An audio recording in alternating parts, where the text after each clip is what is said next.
ये वास्तव में है क्या? कौन है यज्ञ नारायण? पूर्वापर को जोड़ते हुए अन्नाद् भवन्ति भूतानि अपर्जन्यादन्न संभवा यज्ञाद् भवति पर्जन्यः यज्ञः कर्म समुद्भवः। यज्ञ नारायण भगवान वह भगवान है जो कण कण में व्याप्त है। कौन भगवान? जो बोले बिनु पद चले असुने बिनु काना, उनका नाम है यज्ञ भगवान। मैंने कल मानस में निरूपित किया था, पूर्वा पर जोड़े, बस थोड़ी चर्चा रखेंगे।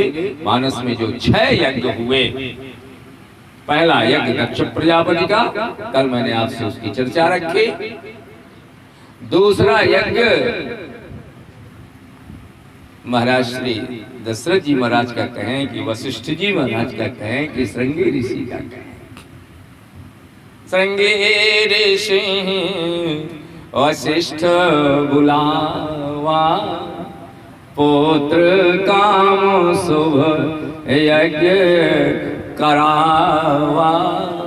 पुत्र कामना से भी होने वाले यज्ञ भी, अगर वो कामना शुद्ध है तो सकाम भी शुभ है। इस चौपाई पर ध्यान दें। पुत्र काम कामना है, निष्काम यज्ञ नहीं है, लेकिन कामना होने के बाद भी शुभ है। इस पर चर्चा मैंने कल रखी थी। आइए उसके आगे यज्ञ जो सतोगुणी यज्ञ, और मैं तो कहता हूं इन 6 यज्ञों में जो सर्वश्रेष्ठ यज्ञ है वो विश्वामित्र जी महाराज का यज्ञ है, सर्वश्रेष्ठ 6 में भी। इसलिए कि वहां कोई कामना नहीं है, और इसीलिए आप देखें बड़ा शुभ यज्ञ है। और यज्ञ की पूर्व की परिस्थिति देखिए। विश्वामित्र महामुनि ज्ञानी, उन्हें यज्ञ की जरूरत क्या है? महामुनि है, ज्ञानी है, बस ही विपिन जंगल में निवास कर रहे हैं, संसार से कोई लेना देना नहीं है। और एक सूत्र दिया गोस्वामी जी ने, शुभ आश्रम जानी, इसी पर सारा दारो मदार है। हमारे गोस्वामी जी का जो सूत्र है, चाणक्य ने अपनी नीति में बहुत साल बात लिखी। यथा गृहस्थमाश्रित्य अजीवन्ति सर्वे बनौकसा। जैसे आटा चक्की के बीच में जो धुरी होती है ना, सारी पीसने वाले पत्थर उसी के इर्द गिर्द घूमते हैं, और अगर वो धुरी बीच का कांटा नष्ट हो जाए तो आटा चक्की से आटा निकलेगा। एक पत्थर ऊपर का जाने कहां भागेगा, एक नीचे का जाने कहां भाग जाएगा। तो कहते हैं गृहस्थ जीवन जो है वो धुरी है, गृहस्थ आश्रम चाणक्य कहते हैं। और इसी के आस में ब्रह्मचर्य आश्रम, गृहस्थ आश्रम, बाणप्रस्थ आश्रम सब इसके आसपास घूमते हैं। और फिर भी तुक्का ये कहा जाता है कि गृहस्थ धर्म से श्रेष्ठ है सन्यास, वैराग्य। गोस्वामी जी इस पर एक व्यंग्य दे रहे हैं मेरी दृष्टि में। बसहि विपिन, विश्वामित्र जी जंगल में रहते हैं। तो उसी आदमी जंगल में क्यों रहते हैं? तो बाबा कहते हैं शुभ आश्रम जानी। उन्होंने कहा यह आश्रम, वैराग्य आश्रम शुभ होता है, और गृहस्थ का आश्रम बोले अशुभ होता है।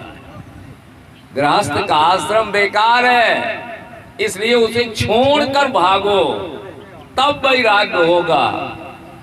ऐसा जानी, ऐसा लोग मानते रहे, लेकिन इस मानने में विश्वामित्र ने जब ध्यान दिया, विचारा कि हम शायद गलत थे, ये ठीक नहीं है।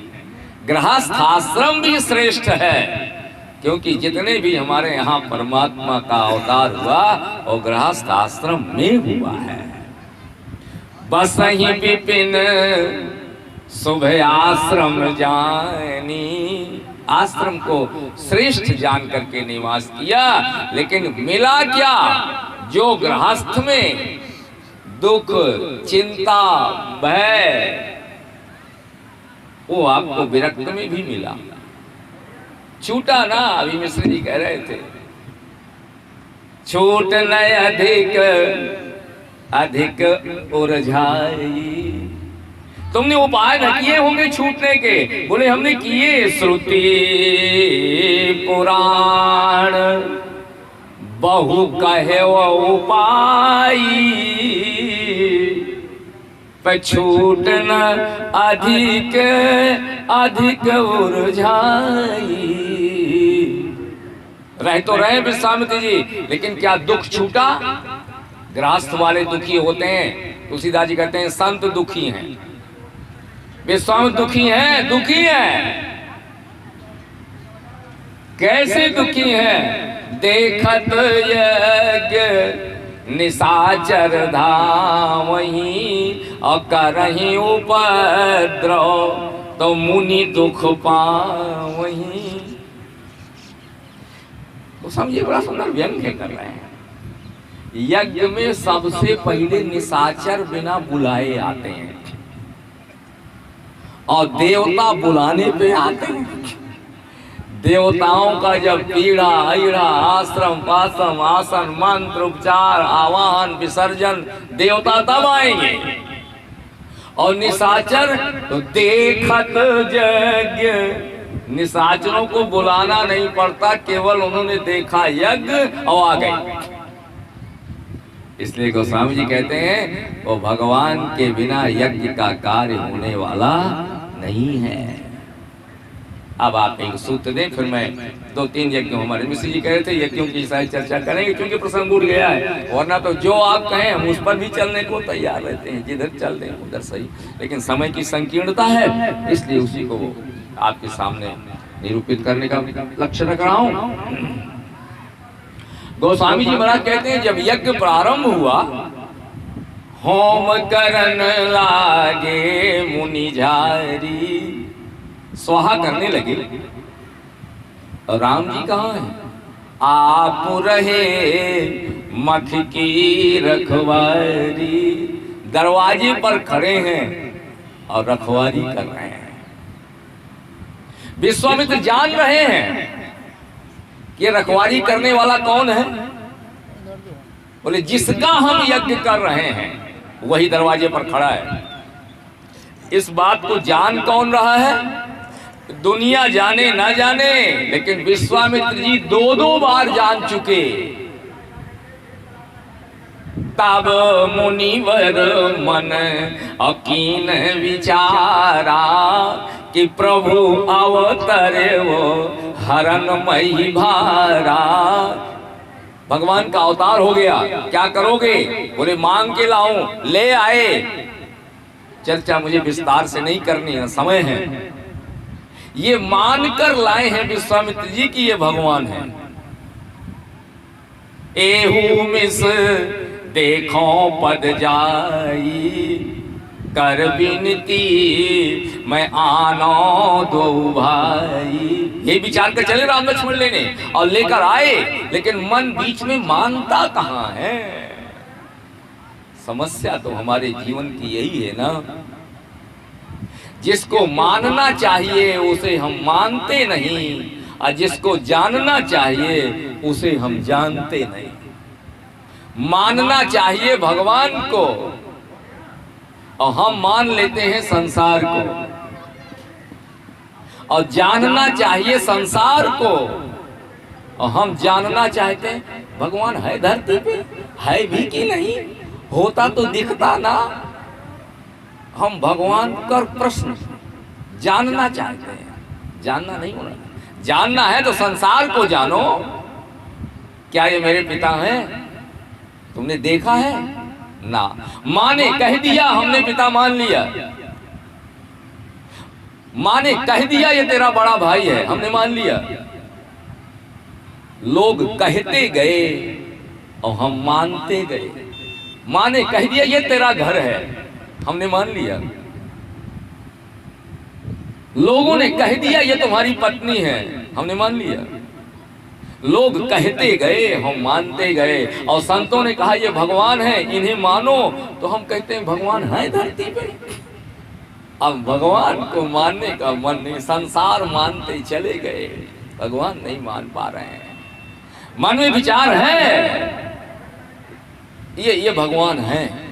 विश्वामित्र लेकर के आए और चले, लेकिन भीतर वाला तो नहीं मान रहा। विश्वामित्र जी का भी नहीं मन मान रहा। माना कब? बोले जब परीक्षा ली गई। लोग भगवान की परीक्षा लेते हैं। रामायण में भगवान की परीक्षा लेने वालों की लाइन लगी है। सती परीक्षा ले रहे हैं, रावण परीक्षा ले रहा है, और तो और गुरु परीक्षा ले रहे हैं। विश्वामित्र ने कहा भगवान है, मान के लाए, लेकिन बोला भगवान है? ऐसे होते हैं भगवान? बच्चों के साथ खेल रहे हैं, तो रास्ते में चले जा रहे हैं, चिड़िया पकड़ रहे हैं। बोले देख लक्ष्मण देख, ये पहाड़ कितना ऊंचा है। अरे लक्ष्मण इधर देख, ये नदी देख। भगवान है? इस लीला ही देख कर तो भगवान पर भ्रम होता है। विश्वास का जवाब बोले चले जात मुनि दीन दिखाई, असुनिताड़ का क्रोध कर जाई। दाई एक ही बाण जब प्राण हर लीन्हा। यहां तक तो सब ठीक है, इसके आगे की बात है। विश्वामित्र ने कहा मारने वाले तो बहुत हैं, लेकिन ताड़का के प्राण निकलने के बाद शरीर से जा कहां रहे हैं? विश्वामित्र ने नजर लगाई, प्राणों को कोई देख सकता है? ना। इसके भीतर निवास करने वाला जो जीवात्मा है, शास्त्र कहता है, बताऊं कैसा है? बोले वो अणोरणीयान महतो महियान।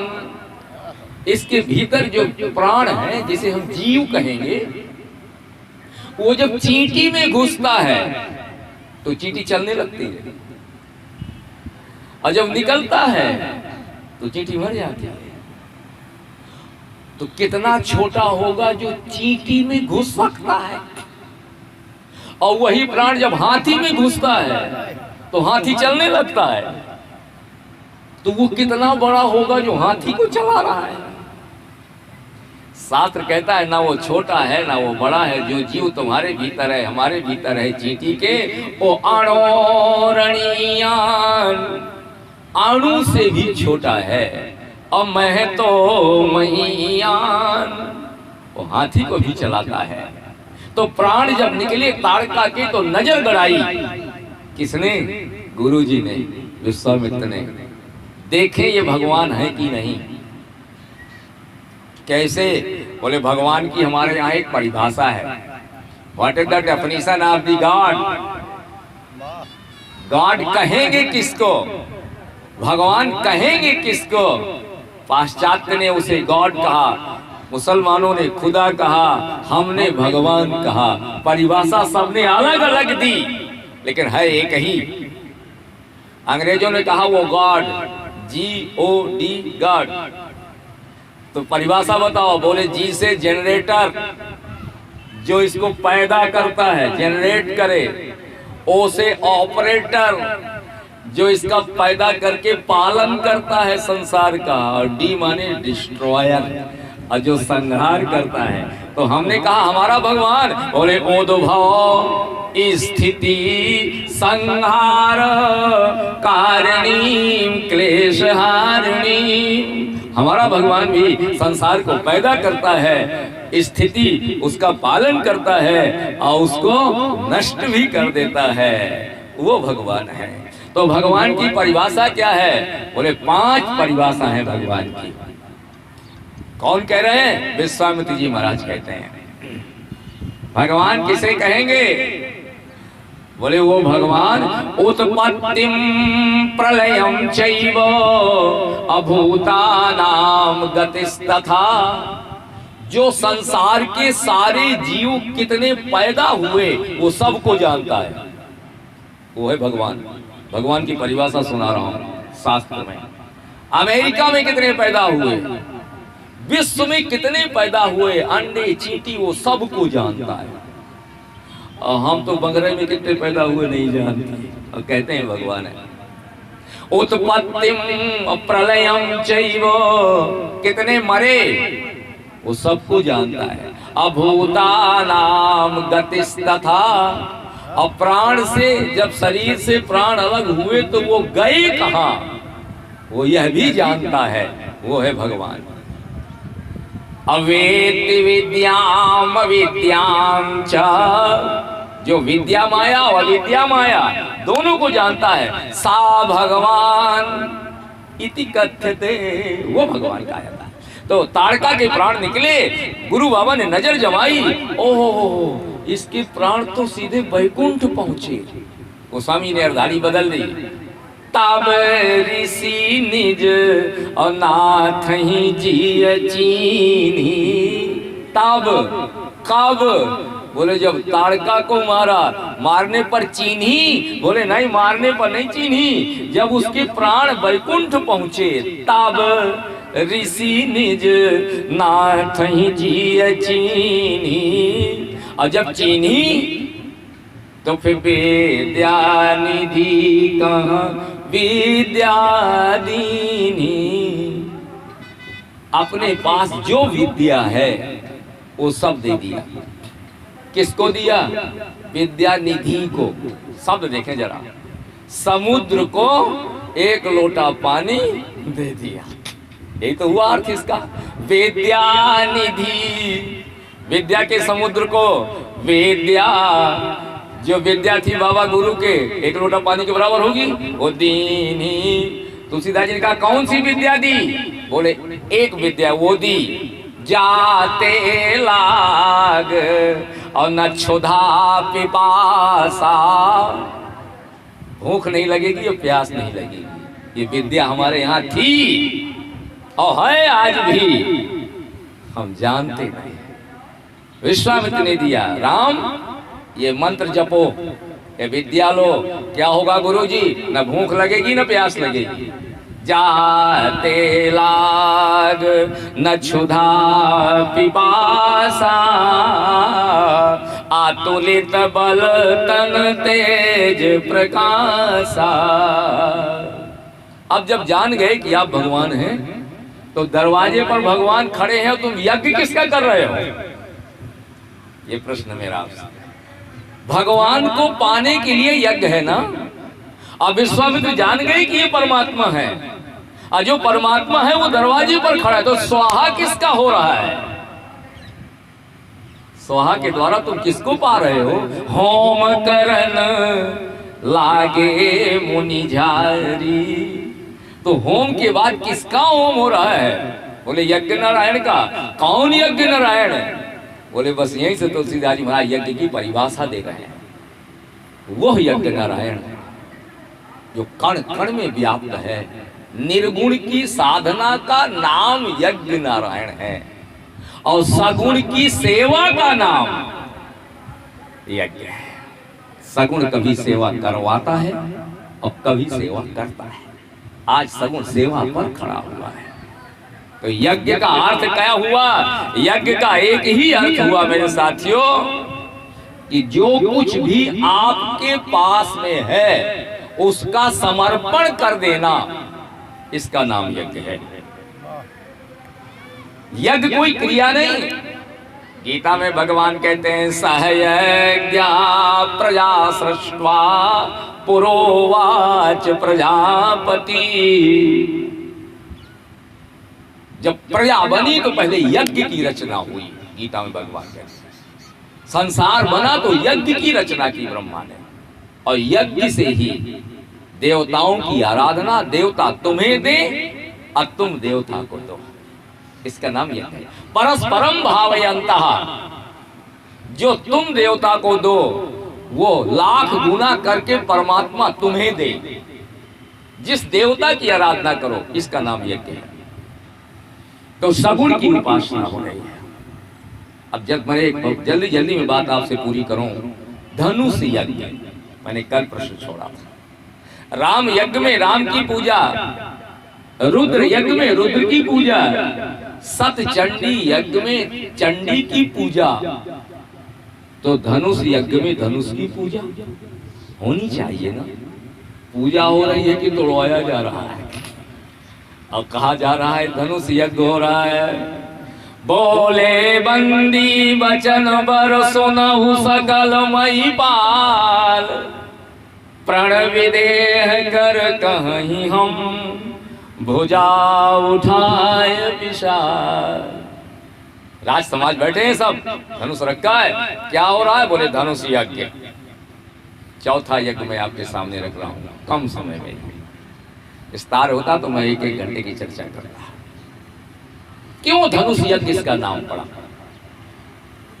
गोस्वामी जी महाराज कहते हैं, जनक के बंदी खड़े हुए, सुनो सारे राजाओ, जनक की प्रतिज्ञा सुनाओ। बोले सामने भगवान शंकर का धनुष रखा है? हाँ दिखाई दे रहा है। बोले सोई पुरारी को दंड कठोरा, राज समाज आज जोई तोरा। जो इसको तोड़ दे क्या मिलेगा? त्रिभुवन जय और समेत वैदेई, अभी नहीं विचार बर हटते ही। बड़ी कठिन प्रतिज्ञा है और समझ में ना आने वाली प्रतिज्ञा है। राजा ने कहा क्या मिलेगा? बोले सामने सीता माला लिए खड़ी हुई है, तुमने अगर धनुष तोड़ दिया तो ये तुम्हें माला पहना देगी और सीता तुम्हारी हो जाएगी। अच्छा क्या ये यज्ञ? गोस्वामी ने शब्द बदल दिया। आगे कहते हैं ये सीय स्वयंवर और देखिए जाई। आधे तक तो कहा धनुष यज्ञ है, अब कहने लगे भाई सीता स्वयंवर है। अच्छा अभी तक यज्ञ था, अब स्वयंवर हो गया। एक बात मानस के वक्त अगर ध्यान दें, जब तक सीता और राम पुष्प वाटिका में आमने सामने एक दूसरे का दर्शन नहीं किया, गोस्वामी जी ने तब तक सीय स्वयंवर शब्द नहीं लिखा। सीता स्वयंवर का शब्द लिखा ही नहीं, धनुष यज्ञ, चाप मख इन्हीं शब्दों का प्रयोग किया।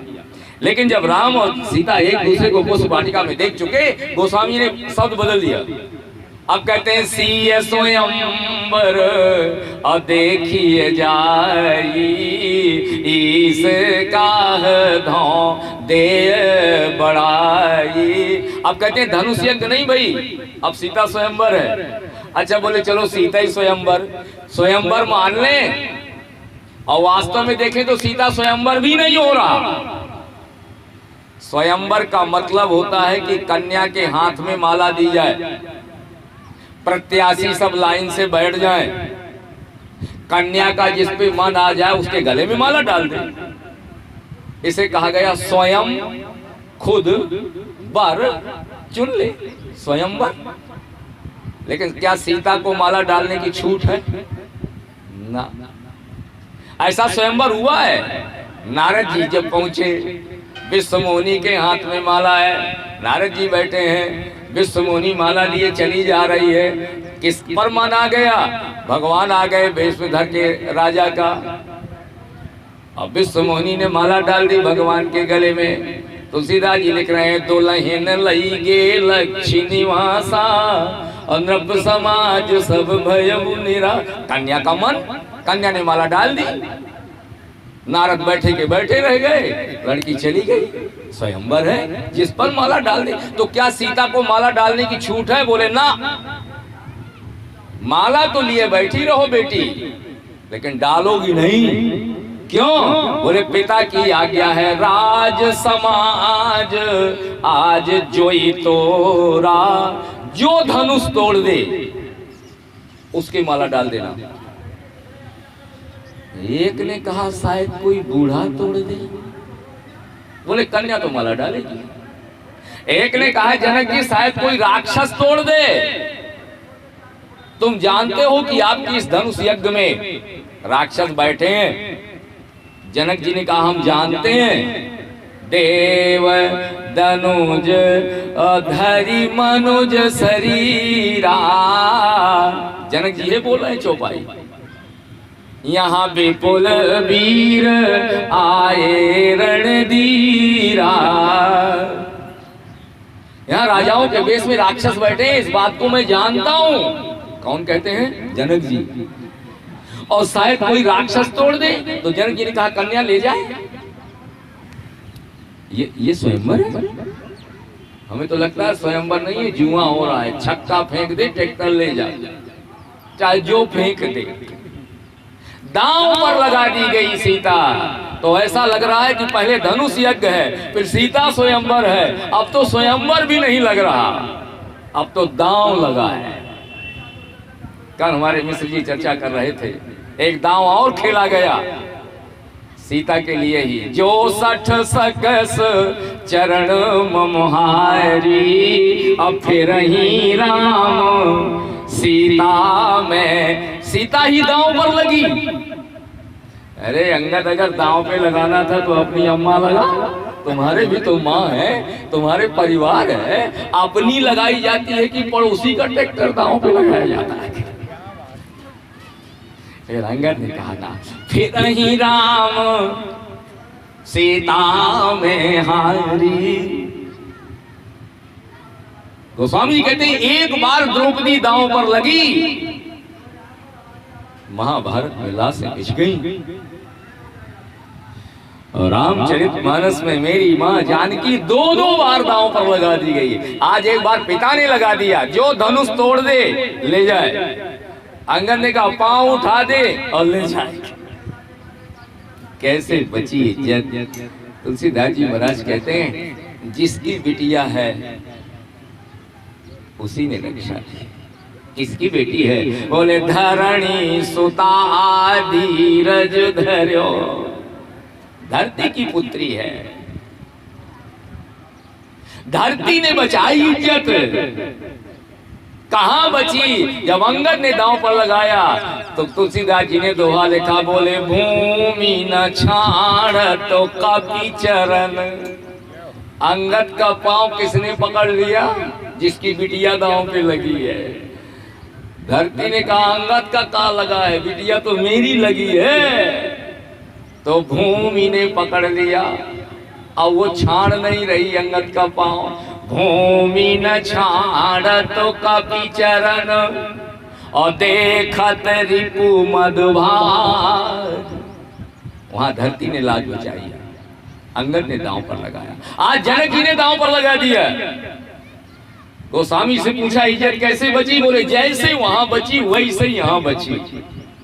आज धरती ने धनुष को पकड़ लिया, धरती ने पकड़ा। मां जानकी की आंखों से 2 बूंद आंसू के निकले, गिरे नहीं धरती पर, ध्यान रखना। गोस्वामी जी की अर्धाली देखें, आंसू भारे आए सीता के। नीचे को मुंह है, पिताजी जो धनुष तोड़ दे उसी के साथ तो मेरा ब्याह कर दोगी। न कुल देखोगे, न गोत्र देखोगे, न रूप देखोगे, न जात देखोगे, न धर्म देखोगे, ये कोई ब्याह है? अरे हमारे यहाँ साथ तो कहता है ब्याह करने के पहले जो घर बार कुल 3 चीजें देखो कन्या के ब्याह में। जो घर बर कुल होए अनुपा, तब करिए विवाह सुताय अनुरूपा। पहले घर, खाने पीने को है, भीख तो न मांगने लगेगी। फिर देखो बर, पीता पाता तो नहीं है। फिर हड्डी, 3 चीजें देखो, जो घर बर कुल होए। और जनक जी महाराज क्या कह रहे हो?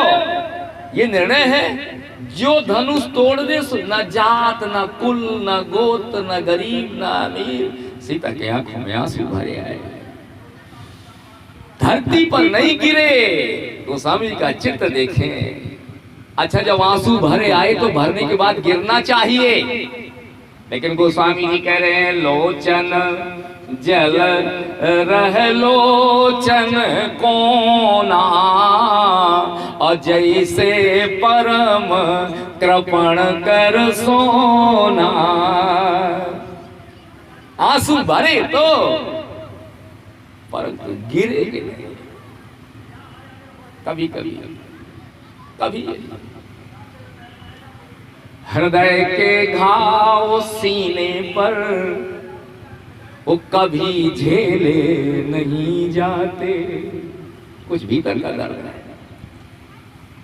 और कहे भी तो नहीं जाते और सहे भी तो नहीं जाते। हृदय के टूक होते हैं और जिगर से खून निकलता है, अब बहे जब आंख से आंसू तो रोके भी नहीं जाते। बहे जब आंख से आंसू तो रोके भी, देखिए सीता जी ने रोक लिए, लोचन जल रहे। तो सीता जी पूछा आंसू गिरे क्यों नहीं? बोले गिरते तो कहाँ गिरते? बोले धरती में गिरते। धरती कौन है? बोले सीता की माँ है। माँ कभी नहीं चाहती कि मेरी आंखों के सामने मेरी बेटी की आंखों से आंसू निकले और मेरे आंचल में गिर जाएं। माँ नहीं चाहती। धरती ने कहा सीते आंसू रोक, बता क्यों निकल रहे हैं? अरे माँ पिताजी को कोई ध्यान ही नहीं, जो तोड़ दे धनुष सो ले जाए, राक्षस ले जाए, चोई ले जाए, ये ब्याह है, ये स्वयंवर है। धरती ने कहा बेटी तू चिंता मत कर, पिता को करने दे, जनक जी जो कुछ कर रहे हैं तू मुझ पर विश्वास कर। क्या? बोले मैं माँ हूं। अब बेटी की पीड़ा को जितना माँ समझती है पिता जिंदगी में नहीं समझ सकता, चाहे जितना सुख दे उसको। अब माँ उसके भीतर की बात जान जाती है। माँ बेटी का रिश्ता ही अलग है। धरती ने धनुष को पकड़ लिया और कहा बेटी चिंता मत करना, जब तेरे मन का कोई राजकुमार आए तो बता देना, मैं छोड़ दूंगी, वरना रावण बाणासुर आने दो। अच्छा जब धरती पकड़ लेगी तो कोई उठाएगा? मैं प्रमाण सहित बात कर रहा हूं, यहाँ विद्वान बैठे हैं। धरती ने धनुष पकड़ा? बोले हाँ पकड़ा। कैसे? बोले जब राम जी चले, धनुष के पास पहुंचे, बहुत जल्दी जल्दी में कथा सुना रहा हूं। जो राम जी चले, गोस्वामी जी ने चौपाई लिखी, बोले लेत चढ़ावत खैचत गाढ़े। सारे राजा धनुष उठा रहे हैं, उठाने के लिए उठा रहे हैं, और राम जी उठा नहीं रहे, धनुष ले रहे हैं। चौपाई देखना जरा। तो जब ले रहे हैं तो फिर दे कौन रहा है? जब कोई दे रहा होगा तब ना हम ले रहे हैं। राम जी धनुष ले रहे हैं। बोले लेत तो सीधा ऊंचा को देत। बोले धरती पकड़े हैं धनुष को। और जैसे ही राम जी चले तो सीता जी की नजर चली गई वहां, और फिर नीचे को आंखें आई तो धरती ने पूछा बिटिया यही है तुम्हारे मन का? बोले हाँ। मन जाई रांचो मिले सोबर सहज सुंदर सावरो। जो नेत्र से नेत्र मिले, मुंह से कहना नहीं पड़ता, आंखों की भाषा ही समझ लेती है। सीता ने कहा माँ यही है। तो धरती ने कहा राम ले। क्या ले? बोले धनुष ले। तो लेत चढ़ावत और खैचत गाड़े का तीन क्रिया हुई, जरा ध्यान रखिएगा। धनुष की तीन क्रिया, तीन एक्शन, और तीन एक्शन के तीन रिएक्शन, जरा देखें जरा। लेत, नंबर 2 में चढ़ावत, नंबर 3 में खैचत। तीन काम हुए ना, और तीन के तीन काम और हुए। जब लिया तो क्या हुआ?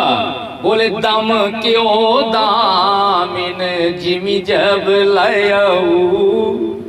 जब लयऊ, धरती ने जब दयऊ, तो राम ने लय तो जैसे ही लिया तो बिजली चमकी।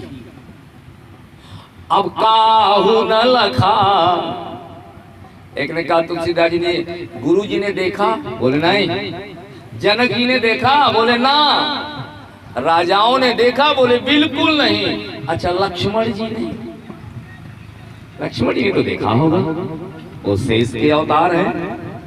तुलसीदास जी ने कहा नहीं भैया, काहू न लखा।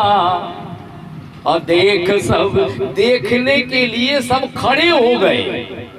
चौपाई देखना जरा, दंगल होता हो, जब कोई अच्छी कुश्ती हो तो जो सबसे आगे देखने वाले बैठे वही खड़े हो जाते हैं।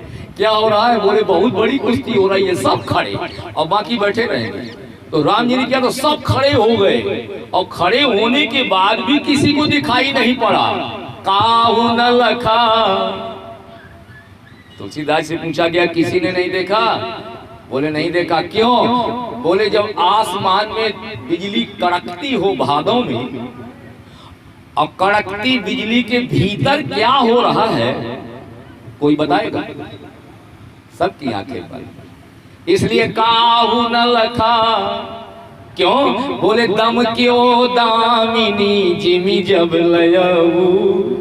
जब लिया तो बिजली कौड़ी, और कौंधी तो फिर काहू न लखा। लेकिन तुलसीदास जी ने कहा हमने देखा। किसी ने देखा हो चाहे ना देखा हो, मैं रामायण लिख रहा हूं, मैंने देखा। क्या प्रमाण की बाबा तुमने देखा? बोले देखो, जब बिजली चौंकी। अब दूसरी क्रिया बता रहा हूं। लेत चढ़ावत, जब राम ने चढ़ाया तो पुनी धनु नभ मंडल सम भयऊ। डोरी खींची तो वो गोल हो गया।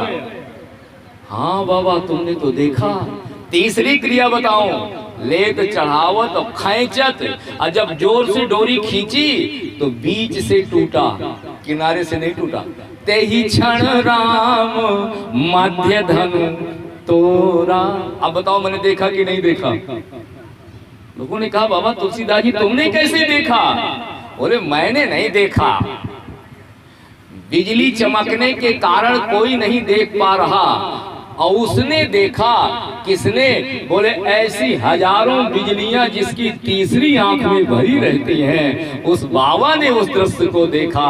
और बाबा ने जब देखा तो शंभु प्रसाद सुमति ही अहुलसी, और रामचरित मानस कवि तुलसी। बाबा ने रचना की, और तुलसीदास जी कहते हैं बाबा ने मुझे बता दिया तो मैं रामायण लिख रहा हूं। मैंने देखा, बाबा ने देखा। अंतिम बात कहकर आपको सोर ले चलूं। राम जी से धनुष टूटा और धनुष यज्ञ पूर्ण हुआ। बहुत संक्षेप में यज्ञ की मैंने आपको पहले ही दिन परिभाषा बताई थी। यज्ञ माने होता है अपना सबसे प्रिय समर्पित कर देना, दूसरे को देना, दूसरे को प्रसन्न कर देना, इसका नाम यज्ञ है। उसमें क्रिया कौन सी हो ये अलग बात है। यज्ञ माने समर्पण और कर्तापन का अभिमान की शून्यता, दो बातें यज्ञ में आवश्यक हैं। अपनी सबसे प्रिय वस्तु भगवान को समर्पित करो, यज्ञ है। और मैं दे रहा हूं ये भावना आने पाए, यज्ञ पूर्ण हुआ। और मैं कर रहा हूं, यज्ञ अधूरा रह गया। दक्ष प्रजापति ने कहा मैं यज्ञ कर रहा हूं, और यहाँ यज्ञ करता प्रिय वस्तु है धनुष, और धनुष खंडित हो रहा है। करवा कौन रहा है? जनक जी। क्यों? इसलिए कि वो जब से रखा हुआ है शस्त्र, उस पर बार बार दृष्टि है। दो वस्तु है हमारे यहाँ, शस्त्र और शास्त्र।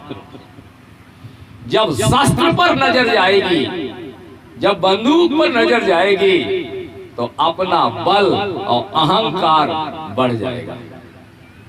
शास्त्र पर नजर जाएगी तो अभिमान बढ़ेगा, और शास्त्र पर नजर जाएगी तो भगवान के चरणों में अनुराग बढ़ेगा।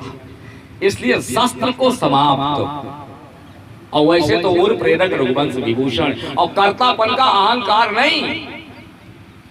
इसलिए धनुष के टूटने के बाद भी गोस्वामी जी ने कहा यह धनुष यज्ञ है। बोले धनुष की पूजा नहीं हो रही, धनुष तो तोड़ा जा रहा है। गोस्वामी जी ने कहा हमारे यहाँ ऐसे ही यज्ञ होते हैं। बोले कौन सा? बोले अश्वमेध यज्ञ। सुना आपने?